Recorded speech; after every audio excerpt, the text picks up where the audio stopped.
so how does play come into this whole, concept for you of making meaning in midlife and, really enjoying this chapter of our lives? Me personally, I find play very important, but I also, and that's maybe building on top of that, is to think back to your childhood and think there back to those things that you did then that brought you joy, pleasure. Hmm.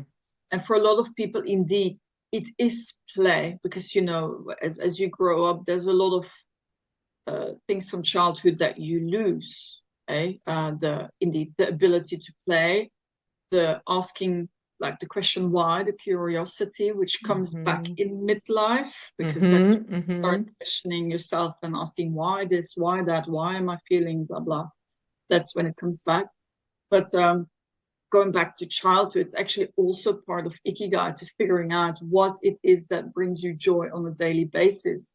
And when people do those exercises to go back to childhood, a lot of the time play comes up, of course.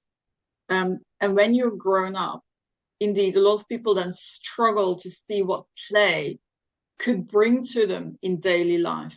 But then I always say, like, okay, but try to look at it a bit more broadly. I'm not saying that, you should get the Barbie dolls out and play, although to be honest, it can be a lot of fun, but maybe on a daily basis. Yeah. Listen, whatever floats your boat. Yes, whatever you want to do, but think about it a bit broader. Maybe you used to like, art. Art is also a form of play. Maybe you want to be creative, work with your hands again. That can also be a form of play.